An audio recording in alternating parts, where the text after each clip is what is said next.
We have an update on Mercedes Moné's possible WWE return. Also, a title match has been added to AEW World's End, and another AEW name returned on this week's Dynamite. It's all in the wrestling news. Hello everybody, Jack and Fraser back again with some wrestling news on a Thursday morning. Ooh, I don't know what I'm nice doing. vocals to start the news off this morning. Damn right. Sean Ross Sapp of Fightful has been reporting that according to his sources, Mercedes Moné's asking price for a potential WWE return is more than what Charlotte Flair is getting on her new WWE contract. Which we discussed yesterday on the news, and it's quite a bit. We don't know the exact figure, but we know it's the highest amount a female superstar has ever been paid in WWE history, which is probably a lot of money because there's a lot of high-paying contracts in WWE in the past few years, and the fact that Mercedes Moné asking price is higher than that. I'm kind of not surprised actually. You know, she's made herself quite a free agent that everyone kind of wants. Yes, absolutely. And even, I mean, Charlotte Flair's really, really good. I just think Mercedes Moné's just a little bit better. I don't know, but yeah. It's obviously never just based on how good you are in the ring. Yeah. It's how big a star you are. And I don't know, even though fans maybe in our demographic or like the online audience maybe do recognize Mercedes Moné as a bigger star or someone they maybe want to see given more opportunities than Charlotte Flair, especially because Charlotte's been given loads in the past compared to Mercedes Moné. But I don't know if WWE or their more casual audience would necessarily agree with that. So I don't know how this is going to go down. Which is really weird because, and I agree with you, but I feel like Mercedes has the more crossover appeal right now because she's been in Star Wars. She is trying her hand in films and TV. To a casual audience, if someone recognizes her from Star Wars, from The Mandalorian, that might make them go, oh, I'm going to watch her wrestling. Whereas Charlotte, we've not seen do that crossover yet. Yeah. Or maybe she might not do that crossover. She's strictly stayed to the wrestling. Potentially. It could also be that Charlotte has a better relationship with WWE. She's been a company wrestler for so many years now, whereas Mercedes Moné's departure was quite acrimonious alongside Naomi or Trinity. Oh, God. Yeah. It's going to be interesting to see how it all goes down. I hope she gets the money, though. Like, if whatever she's asking for, I hope someone pays it. Because I think no matter the current climate in wrestling, there's so much money in it because everyone's sort of doing quite well. Yeah. It's justifiable she wants that money. She should get that bag. I would say so as well. Speaking of making money and not fumbling the bag, it was reported a few weeks ago that CM Punk's return sold 6 figures worth of merchandise in the 24 hours following his return at Survivor Series. Kevin Nash has given a bit of an update on this. Speaking on Click This, he said, I think he did $600,000 worth of merchandise in like the first 24 hours that he came back. So Kevin Nash there, I don't know if he's estimating or if he's heard an actual number, but he's narrowed it down to about $600,000. Yeah, I mean, we can take it. I think he might have an informed opinion. Obviously, he's quite close with those higher up in WWE, and they would have a little, we might have a little indication. I went a bit too hard there. That was crazy for a Thursday morning, Jack. Straight man. Yeah, you okay? 600,000 though. Yeah, I know. Oh my God. Madness. That's almost as mad as you. I know. Going crazy. And while I think, not just my opinion, but a lot of people at the time when Punk made his return was that it was quite a bold decision by Triple H and Nick Khan. Yeah. Because it wasn't an appointment they needed to make. They didn't need Punk. They're already bringing in loads of money.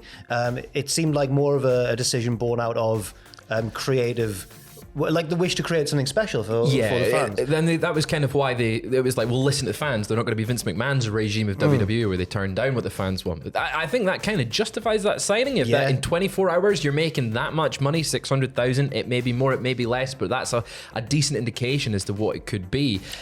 How many weeks has he been back now? 3? About 3 weeks. 3 years. How much more money has he made the company since then? Yeah. It's probably worth his contract alone. Probably. I mean, there's presumably been a drop off since then, but I mean, even so, it's still very early days, as you say. I'd be very interested to know. Because WrestleMania always does well because it's become kind of a thing bigger than itself. Like it's a bigger than WWE in some ways.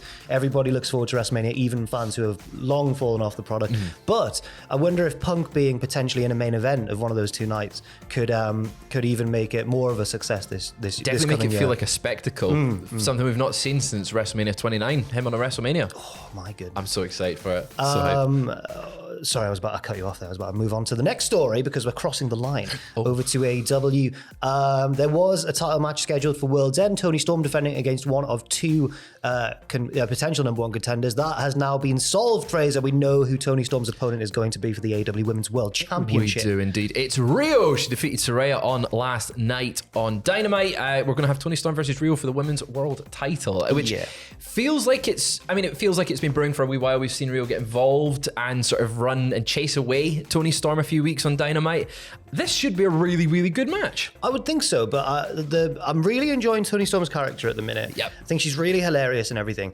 I do think, just personally, I wish that her matches were a bit less comedic. Like, she can still do the comedic stuff in between moves, but it seems like her matches have become almost comedy matches. The one against Hikaru Shida, I'm thinking of especially. Whereas I maybe would like to see her be the old Toni Storm a little bit, but while keeping all of the timeless Toni Storm gimmick stuff. It's trying to find that balance. Right. I guess it's why she's so popular right now, so Yeah, they're of course, leaning into it. But I do agree with you in a sense of maybe on something like this, when the stakes are there, show that the old Toni Storm is still there. Mariah May appeared after a confrontation between Toni Storm and Riho last night. Toni Storm was looking at Riho through opera glasses, which is funny because I think it implies that she's far away. Yeah, It's quite small. Small, yeah. Then Mariah May appeared to hit Rio with the women's title, making the save for Toni Storm, her hero. But as many people are speculating, potentially a future rival of hers. I'm very excited for when that happens. They seem to be doing this All About Eve thing and sort of like she's an obsessed fan. It's going to be fun when we finally see them have a match and hopefully for the women's title at some point. I think it'd be very good.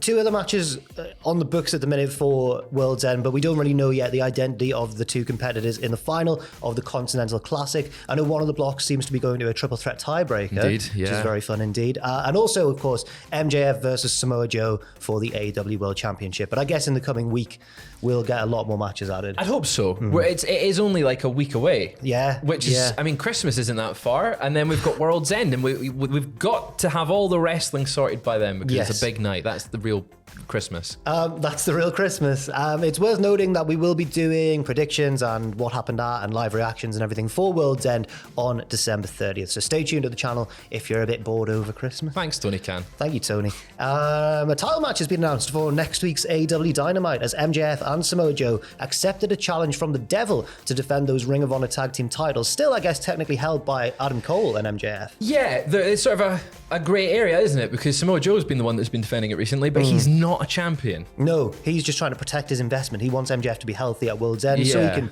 in theory, beat him for the title. I guess it makes sense. That makes sense. They have accepted a challenge from the Devil to defend those titles on AEW Dynamite's Holiday Bash next week. The challenge came via a message on the Tron after MJF and Joe fought off the Devil's masked henchmen. Now, I've got to ask, do you think, is it just going to be against two of the minions? I'm thinking, just two big Gru-sized minions from Despicable Me. Okay. No, I think it will be two of the masked figures, surely, and then we'll get one of the mask pulled off during the match. Yeah, Kakina Clutch.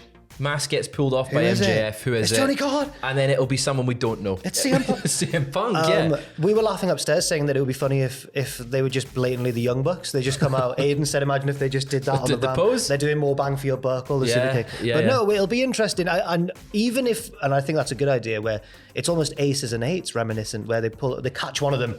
And who wouldn't want to inspire to be aces and eights? Well, absolutely. And I do like that idea, definitely. But even if that doesn't happen, you know that everyone's going to be analysing that match. Like, whose style is that? Is that Matt Taven? What's going on exactly. there? I mean, it'll give us great content. You know, we can talk about it and you can tell us who you think is going to be the minions. I'm excited to see. I'm excited to see it as well. We're in a bit of a silly mood today, aren't we? Alexa Bliss has teased a return to WWE. I'm going to cough. Oh, God. There we go. Alexa Bliss has teased a return to WWE at the Royal Rumble on her Instagram story, posting a photo of her appearance at the 2023 Royal Rumble, which was a night where she challenged for the Raw Women's Championship, which also, Fraser, happened to be her last match before maternity leave. That's crazy. Almost a year ago, she's been out of action. Obviously, she recently did have a daughter back in November. So yeah, it's been a while since we've seen Alexa Bliss. I think she will be in the Rumble. I think her teasing this here, and also the fact that they do need to fill out these Rumbles with people. Yeah. Alexa Bliss would be a really cool return, especially we've not seen her in a long time. Last time we saw her, obviously, the storyline that they were going with was the Bray Wyatt Uncle Howdy thing. Unfortunately, of course, that couldn't pan out, but would be good to get Alexa Bliss back in the mix. I definitely think so as well. One thing I didn't realize when she took time off that she would be as big a miss as she potentially has been, because now with the Performance Center and generally just the standard of wrestling across the board, the floor's higher. Yeah. Like, you don't get many bad wrestlers anymore. There's lots of wrestlers who will probably be better in the ring than Bliss. But at the same time, I think she's still one of the most charismatic women, or just members of the WWE roster entirely. Yeah. And because of that, you can always rely on her to build feuds or have good storylines with people. And I think that has been... Maybe you don't think of it straight away, but when you realize she's been gone, you're like, yes, she has been. Especially with how dominant her run was when she got to the main roster. I think she was women's champion for 3 years on and off, pretty much. It's crazy the fact that she's not been in that spot for so long, but yeah, it is a area of the program that is missing. Yeah. And it's definitely noticeable. I would agree. And finally, an AEW name returned on Dynamite. It's none other than Jim Ross, good old JR. He hadn't been seen on AEW TV since early November, dealing with an open leg wound following radiation treatment. Apparently, air travel then prevented the wound from healing properly, so he had to miss quite a lot of dates.